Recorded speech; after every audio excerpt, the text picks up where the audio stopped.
The only thing bigger than Terry Kirkham's personality is his business, Global Auctioneers and Valuers Group. Terry has owned this firm since 1993, and for those playing at home, that is a very long time. They specialise in machinery, motor vehicle, office equipment and furniture, online auctions and consultancy.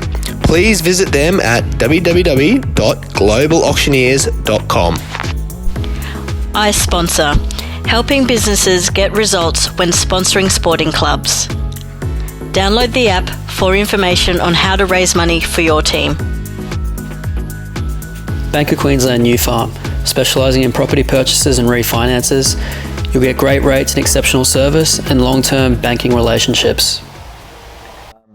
We touched upon it earlier on, the importance of either a good group, a good assistant, a good support, or the importance of a good president and a club who allow you to run things the way you want to run it.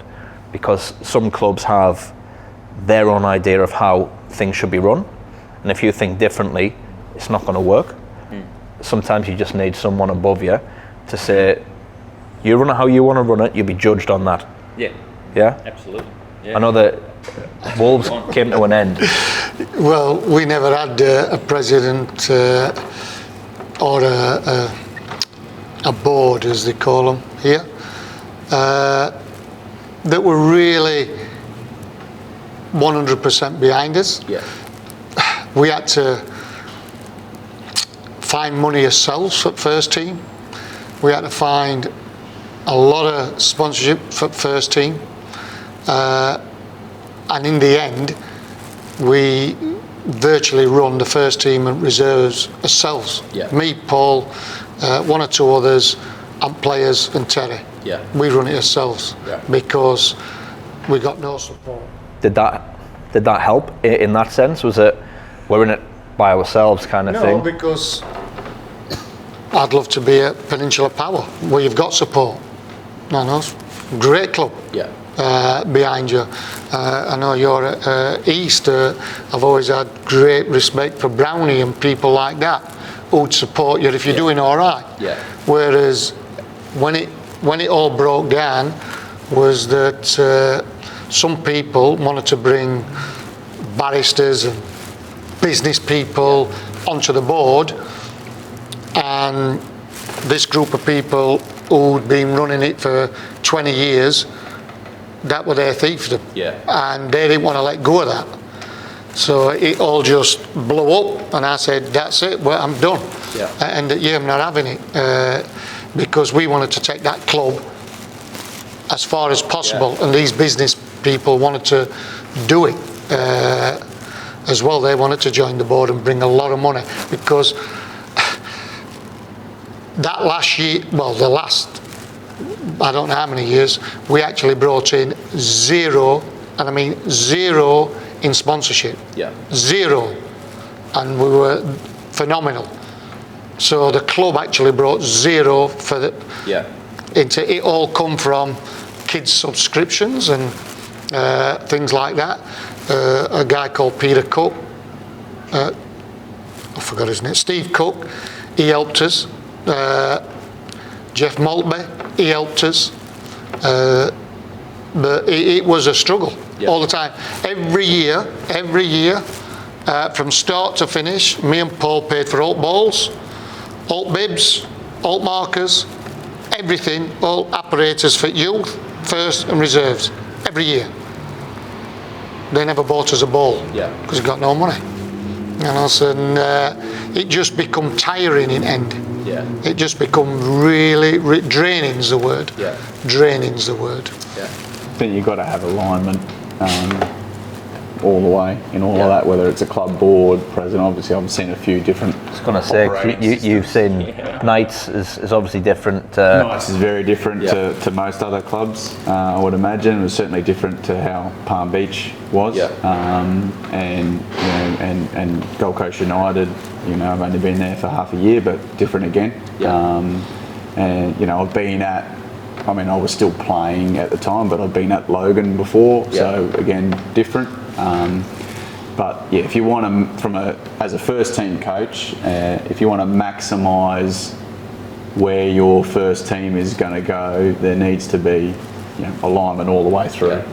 So all on the same page, all working together, whether that's a board or a president or the committee, whoever they are, your whole football department, technical director or whoever, to get the most out of it. And that's hard to get at football at this level, definitely. But you'll see, or you think you see anyway, that the clubs that are more consistently getting it right have probably got that. As close to it as obviously I'm not at those clubs right now, but the ones that have been consistently good for a few years, or if they've had 4, 5, 6 years of consistent levels, they've probably got that alignment relatively right at the time. So I think that's the biggest challenge for most clubs. What do you think? Supporting that work, club. What would you place most importance on? It's hard to say what you value more. I think I've been lucky to have been at some of the clubs I have, with some really good people behind the scenes. I think when I look back, and Grae just touched on technical directors, and I think the first one I had was Gary French, and then into Jimmy Galagotis. And I think it's only now, with probably my head on my shoulders and how I know how clubs operate, and now I'm a head coach with clubs, but I think I look back at Jimmy and Gary, and they're both great, really good people who worked their butt to the bones in terms of trying to grow their club and do what's best for their club. So I think that was a really good start to me being involved in seeing how people operate. I think then when I go to Devonport Strikers and NPL Tas, they were phenomenal. I think the word culture gets thrown around a lot, but that was a little regional club in North Tasmania who were just a powerhouse and just some of the best people around that run that club. And then obviously at Logan, again, I don't think I've got a bad word to say against them, genuinely. They've got just some really good human beings behind the snes who just want to do everything they can to grow Logan. And I think Croyd's has been there for near on 18 years, I think he says. And Fred, the president, they just work so hard for the club. So I think I've been quite lucky to have been around good people in clubs. This year, in terms of sports staff, we've got James Coots, who's top draw. He was a professional in his own right. He's a head coach in his own right. I think he played for Bournemouth and as a young player, and was a head coach in NPL Vic. So we have a really good friendship off the field and working relationship. So we're quite in tune with that. And like I said, Grae said, we're quite aligned with what we want. So I agree. It's invaluable. Invaluable.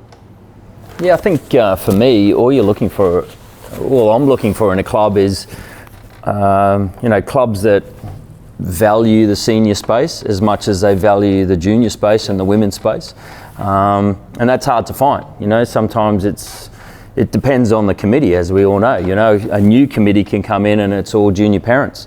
All of a sudden the focus is juniors, and they're asking, why are we paying senior players? And that's happened to me at a number of clubs, and all of a sudden you're in real trouble. And you're having to justify why a player should be paid or a coach should be paid. All I've ever really looked for is not, that the first team or the senior is the be all and end all. I feel it is the flagship of your club, and you need to represent that club well from your first team. But I just want them to value their women's program, value their juniors as much, and nobody is better than the other. And that's what I feel I've got at East. They're passionate about the club and even their community side of the club. And like you say, they let you get on with it. There's not committee dabbling in player selections or anything. And all you want to do for me is just be judged by your performance. And if it's not good enough, I'll be the first one to put my hand up and say, you probably should look elsewhere because I'm just not getting the results that you need, or that's the benefit of your club, So I've had, obviously since Lions, and probably, getting Lions promoted and everything, and people think Lions have got all the money, but in those days, when I first took over Lions, we had just come out of come back from the Raw. So, and we were put into Div 1, and there was no money. The club lost the licence club, so they were just a tenant, and still are a tenant at Lions. So there was no money, and I did it for free the first season, and we had a very small little bit of money to try and get promoted, and John Rebo took over the licence club, who was a rugby league man, and there was a lot of talk around about changing the goalposts at Lions to a rugby league club. So it was very close, and the Mollies stepped in there, and the Mollies saved that club. And if they weren't on the full board at the time, it would have turned into a rugby league club.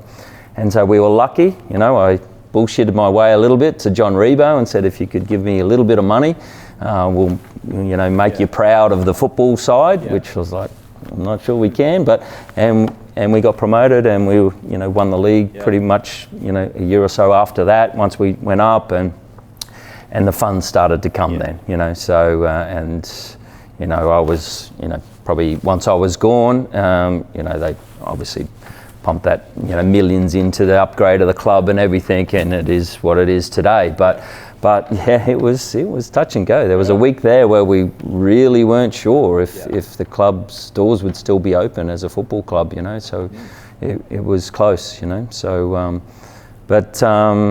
so it's like I say, you're just looking for that support from behind, and you can't look and think, it's just all about juniors here, or it's all about the women, or you just want to be on equal footing.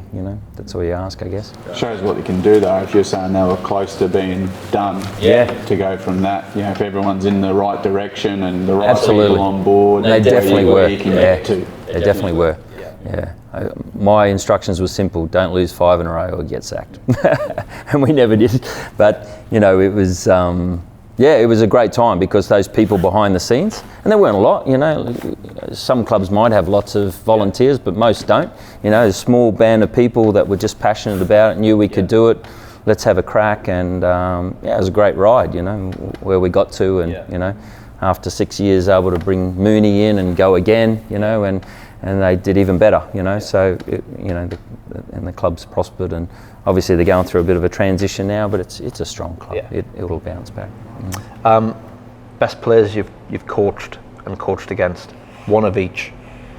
I know I've chucked you under the bus here with a question, but if there's one player that you've coached against in local football that you feared, you just thought, if he's on, not much we can do here. In my time, because is probably Alex Smith. Yeah. If he was, he got brought up with the referees. If he was bang on, he was hard to stop. Definitely. He's probably Graham Fife's probably the other one. When he was bang on at his best. Redlands, the Redlands days, those early years at NPL with Matt Chandler and that. How do you stop him? You couldn't. You had to limit the damage. Same with Alex Smith. You had to limit the damage. I think they're probably the two best I've coached against. Off the top of my head, they're the ones that come in. Sam? Well, amateur football. The one who I thought, probably best player would be Terry Hughes. He should have been an A-League player, was phenomenal. Had everything, Terry. Great player. I remember, what's his name? Smiths got injured and he played centre forward and he destroyed about 3 teams. He was best player at Park as a centre forward. He went to Brisbane City, I think he scored a hat-trick.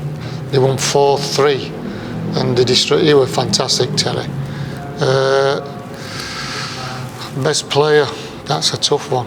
I've had lots of amateur football here in England, in Australia. Technically, I'd have to be Paul McCullough. Left foot, right foot. He could ping a ball and put it on as we say, a sixpence. I remember when we played the Row, when they just won the league, they couldn't deal with him. He was just pinging it out wide to Trenny, and they just couldn't deal with him. Or putting it out to Sasha. He was just phenomenal. And his awareness around him, and his technical ability and technique, his touch was just top draw, absolute top draw. And he's probably technically the best player all round. Yeah. Now, if you're talking centre back, then you can say, oh, he were at midfield. In a professional level, then there could be 5 or 6 who have coached at professional level in England, who's all played for England or Scotland. And as Nick Montgomery's here, I had him at Leeds United as a 14-year-old, and I was technically were average, but on a big pitch, this is what I'm saying about being a pro. He knew what to do in possession, out of possession. And yet I've seen players twice as good as him technically, put them on a big pitch, no idea. Well, they can't see the picture. You know what I mean? So when the ball's over there, they can't see it. In a 5-a-side they can, or control, touch, brilliant.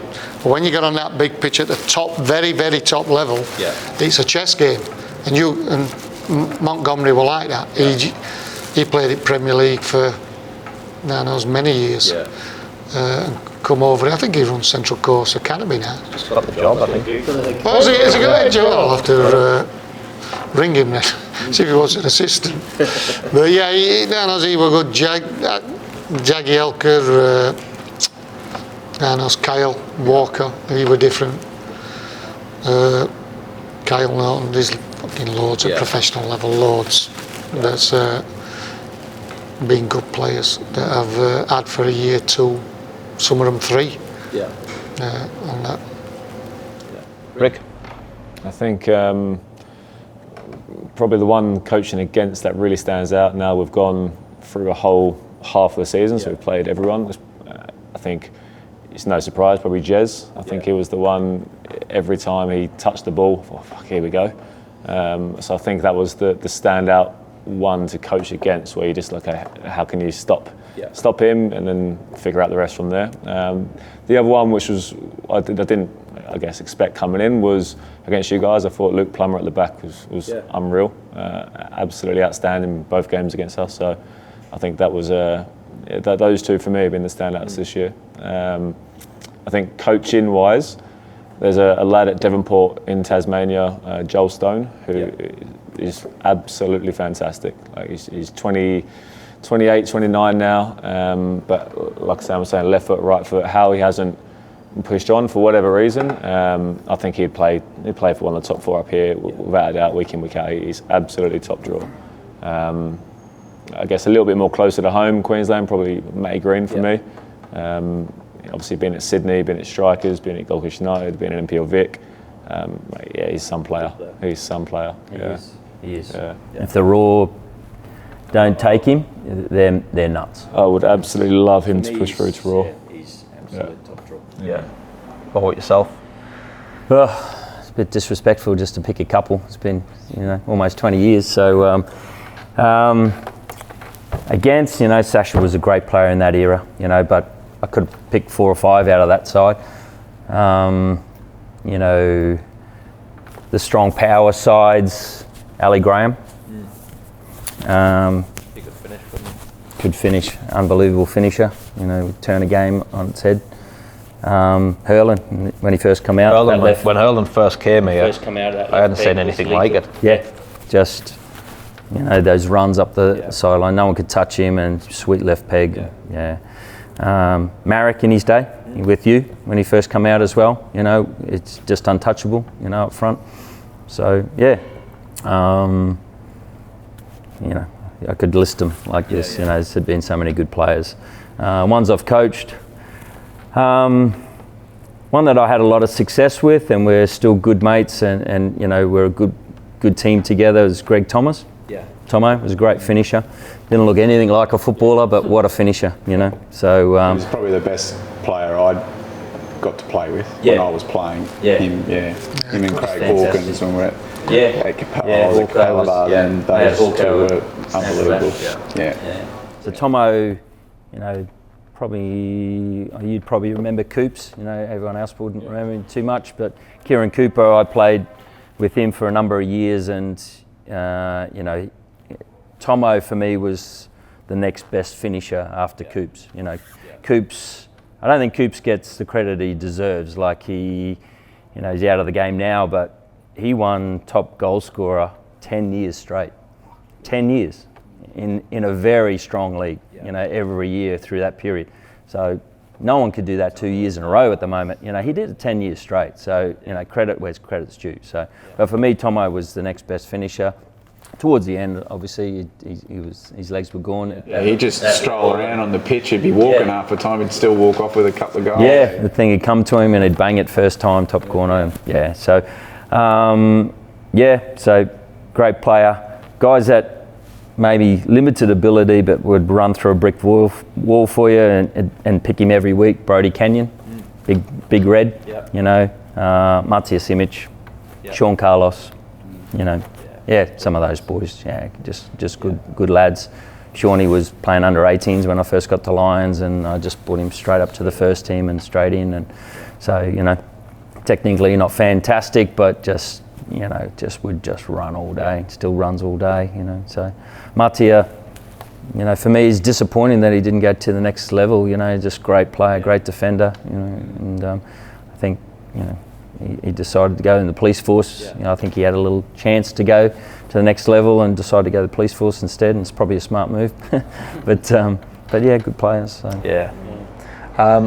Probably's got about 5 minutes left. I know that you're really big on coach education, Sam, so just give us, I suppose, an overview of your thoughts about that. Well, when I was, just before I left England and I was working for the FA, we had a Brit like this from every region and top guys at FA about how we could improve, because we were behind European teams. And what we said, well, we're going to invest in coach education, big time, to educate our coaches. And they split the A licence into 3. And then they went, no, you could have an A licence, because most coaches don't use an A licence, to be honest. So we had A licence, I think 8 to 12s, 12 to 16s, and then seniors. So you could actually get an A licence and just, because some of the best coaches and highest paid coaches should be these that's working with young uns, not this end, because they're the fundamentals. And we looked at what France did and Germany at that time, and we decided to work more and more on technique and the fundamentals of defending and attacking. And it's took 15 years. And as they said, it was going to take 10 years, it's 15 years. And in the last 3 years, we've won under 20 World Cup England, under 19s, runners up in 18s, semi-finalist in, so they've done something right. And I'm passionate about it. And I got invited from, we call it the FA now, don't we? Football Australia, we don't call it FFA. I got invited to Canberra. They're changing the whole coach education here. A guy called Ron Smith, who's now a doctorate, and he's basing it off of that. Yeah. So I got invited down there. There were 15 of us, I think, and 15 in Sydney. And they're going, they want coaches now to learn technique, to teach technique to kids. And because we have players that can't knock a ball in the air 40 yards. Because for the last 15 years, they've been told they can only pass it 5 yards. We've got goalkeepers that can't kick it because they're told they can never kick it. And it's if you look at Australia, and I'm Australian, I want this country to be on the level of what England, and it can be. 2010, Germany should have beat Italy in quarter-final. Every player played in top league in the world. Every player. We've now got none. So in 11 years, we've gone from that, shoot, to that. And we've got to get back. And we've got to start teaching technique and the fundamentals of what's the fundamental. I did 3 licenses, and I've asked 300 people, what are the fundamentals of defending? What's the fundamentals of attacking? And they're all sat in that room. And I've had one person that got defending right out of 300, and yet they're going on the B license.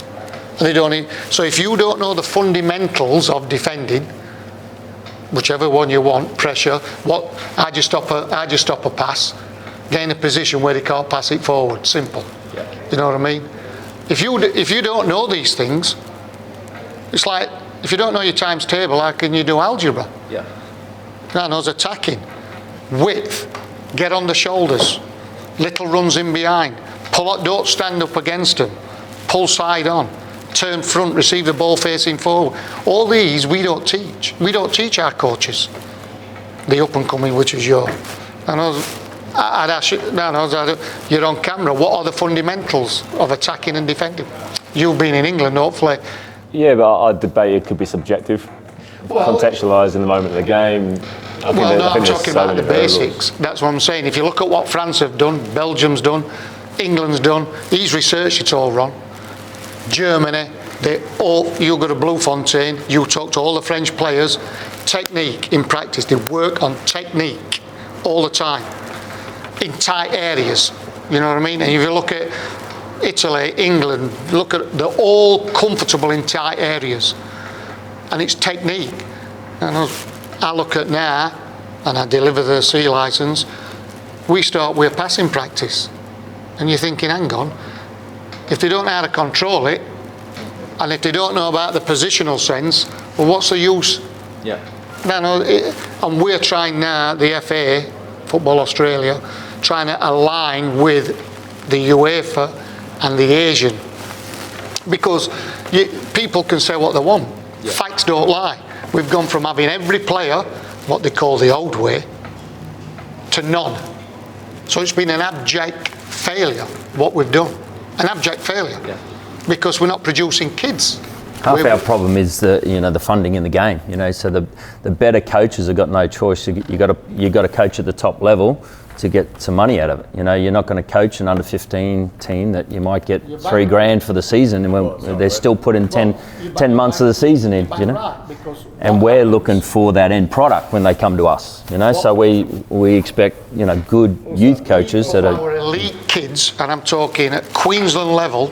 Right, we put our elite kids with the cheapest coach they can find, not with the best. No.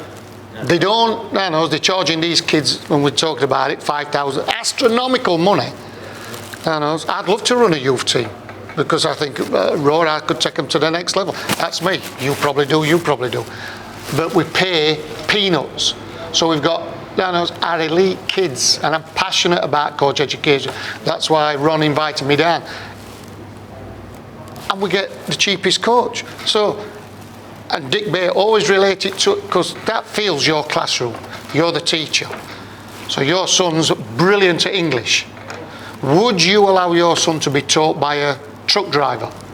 Well, you won't, would you? But we do it in football. We don't.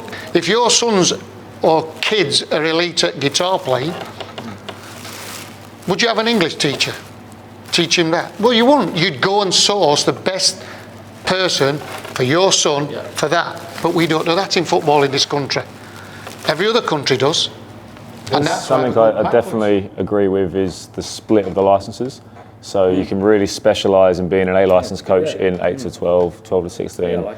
Because I think the longer or the further I've gone along is really, I guess, knowing myself and where I want to be.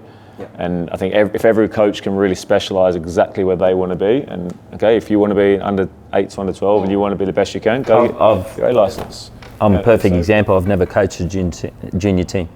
In 20 years of coaching, I've never coached a junior team. I'll give you one example. Dean Simpkins. That was a really good friend of mine. He says, I can't coach seniors. Yeah. But I know where my strengths are with young kids. Yeah. And we should be getting these and paying them good money and putting them in them positions. Because some of the best coaches are not interested in senior football. I only fell into senior football here because there was no coach education. There was nothing.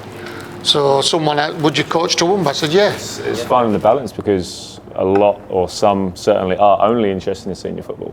So it's that balance where I know for myself personally, not to take away from the youth developmental stage, because obviously that's what gets the product in the first team, but I am only interested week in, week out. My only passion is first team senior football.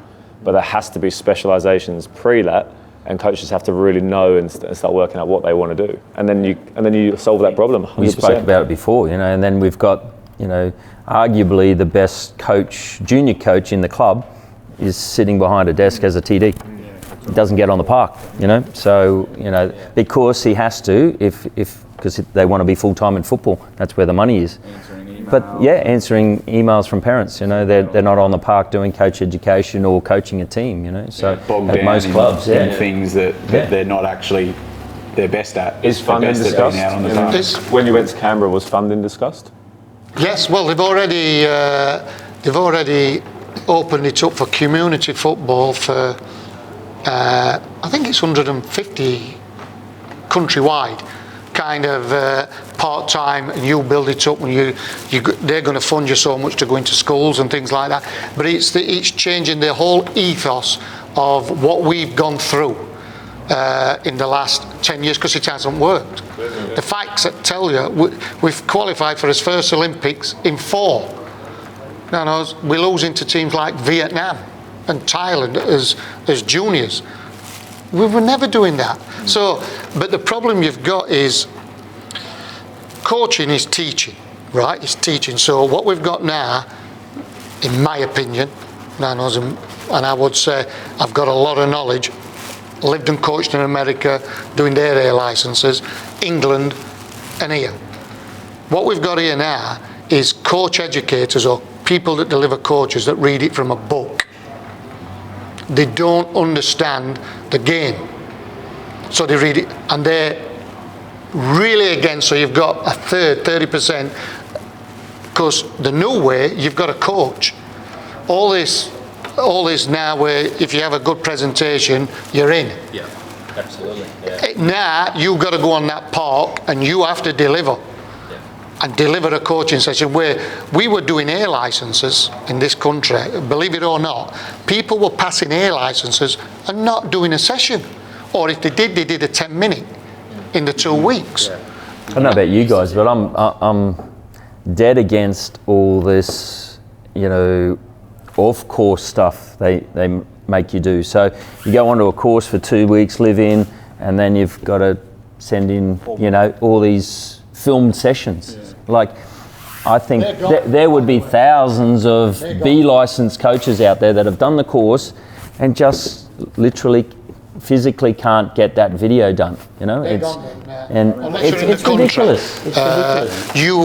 What they're talking about, it's probably going to come in next year on the park with our team and assess us there. Not from some video. The B license, just for a thing, it's going to be right. 6 months down the track, this weekend, you're delivering your session. And you're going to be marked on it.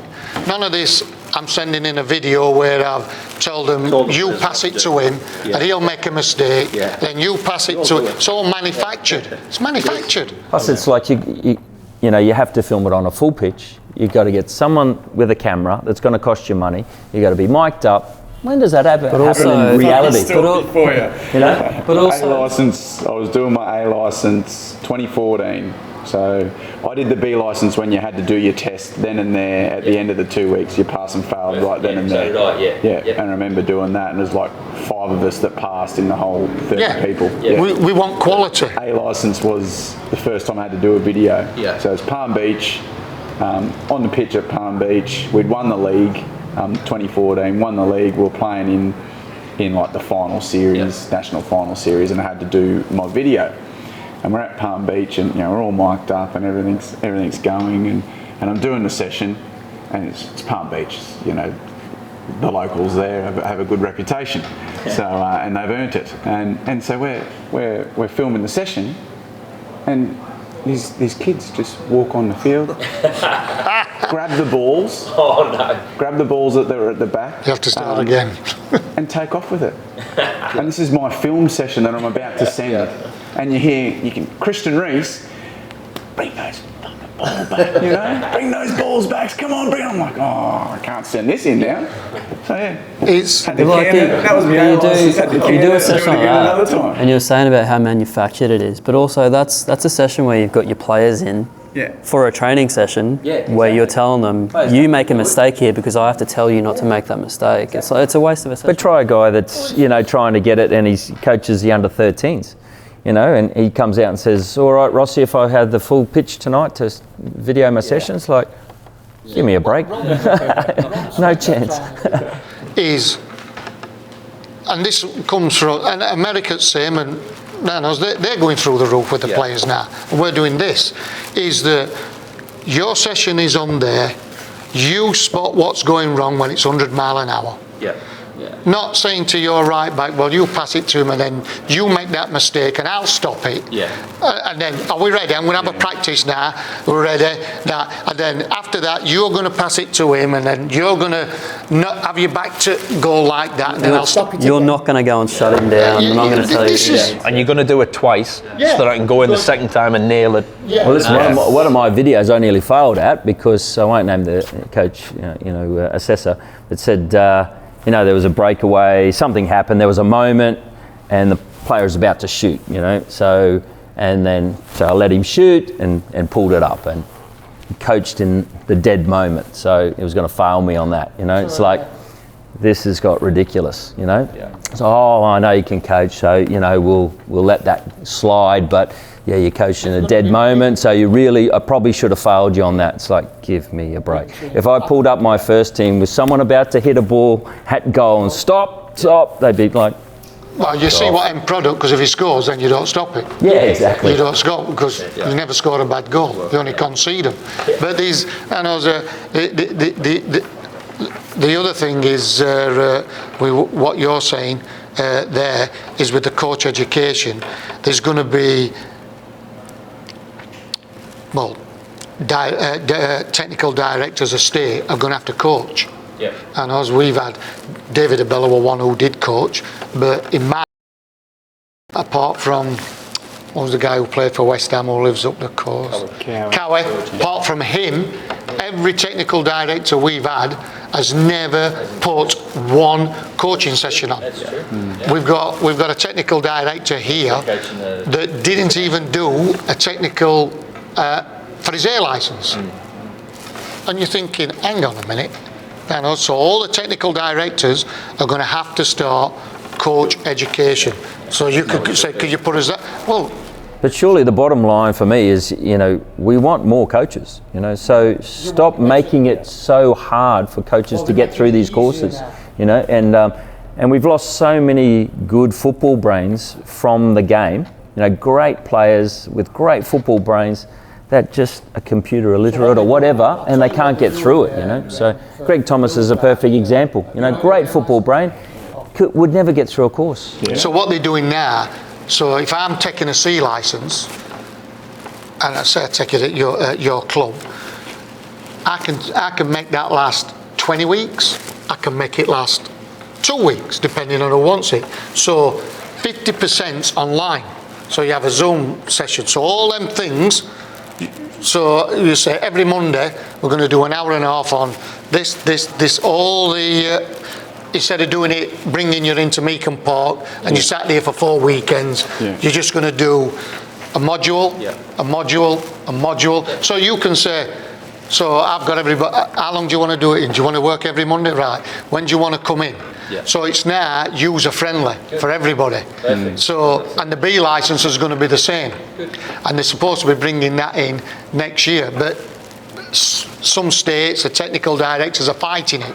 They don't want it because they've actually got to now get, what's the word? Is there talk about splitting the age groups?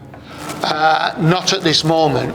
Further down the line, it's like one step at a time. Good idea. For me, it's magnificent. That's what we brainstormed, and I think that's been the biggest thing in England, my ex-country, that is to the next level. Because people like Dean, he did pass his A licence, but it was just too much for him. Yeah, I was with him last night actually. He's coaching in a little centre I own, so he's said exactly that. I don't know how you deal with senior players. I'd never do a senior team, but puts on a fantastic technical. With kids, he's brilliant. He's brilliant. He's the best I've seen.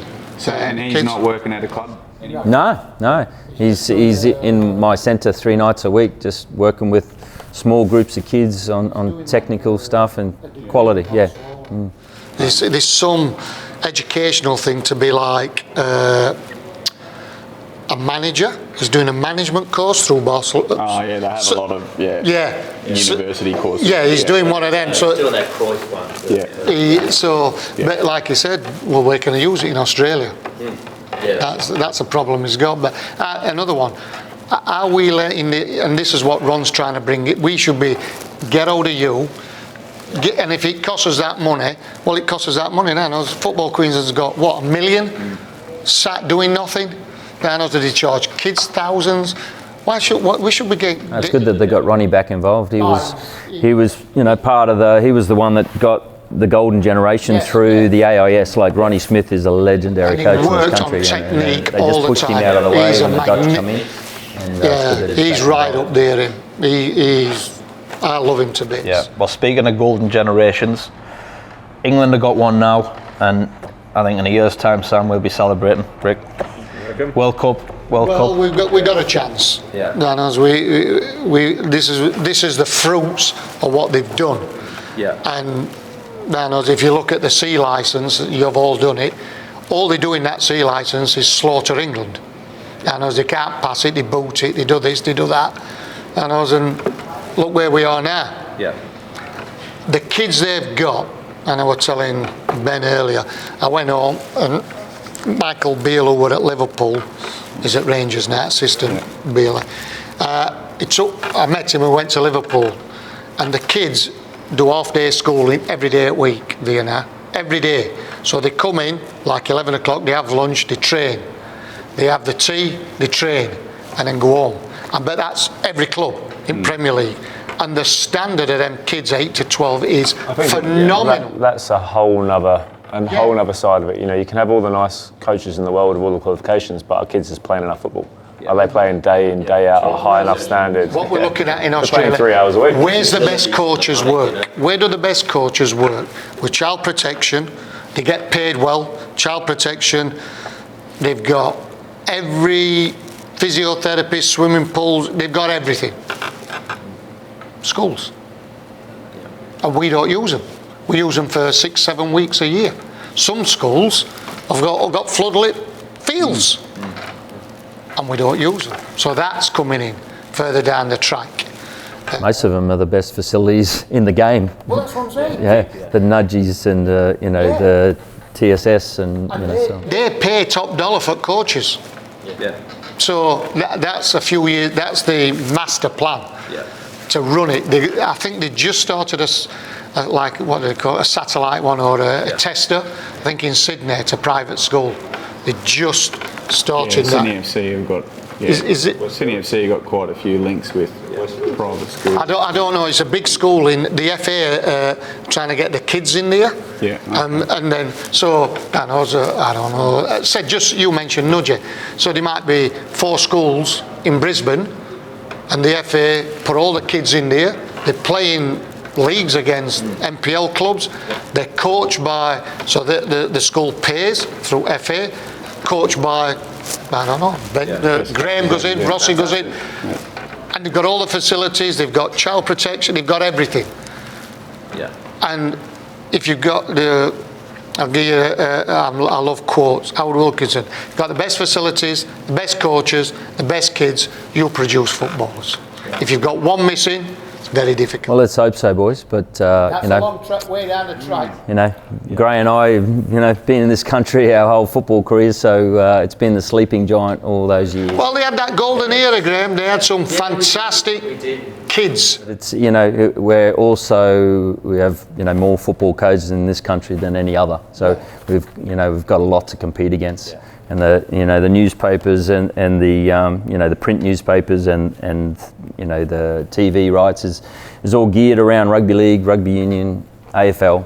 So that's why we've got to be even better at the smaller number. You hit the nail on the head when you said the first team's a flagship. Yeah. Now, how many kids were watching Australia when we were in World Cup and we had all them great and watching them in Premier League? Yeah. Well, they're not watching them now because they're in tennis. Rudditch, but you can't class Scotland as a... And they've got a teenager in Southampton who's played a couple of games, and he is a good player. Even Ryan now is a reserve keeper. Yeah, exactly. And that's why we, produced some good goalkeepers through an era where, we had the Bosnich, playing at the Swartzes and those, but Bosnich first playing at some, Man United and so on, and everyone wanted to be a keeper, First team or... Oh, okay. Well, look, I'm sure it's a debate we could carry on and on and on and on. But we've just about run out of time. Just want to thank you all for coming in, giving your time up. We'll be back next week with another special edition episode. So until then, thank you very much and see you then.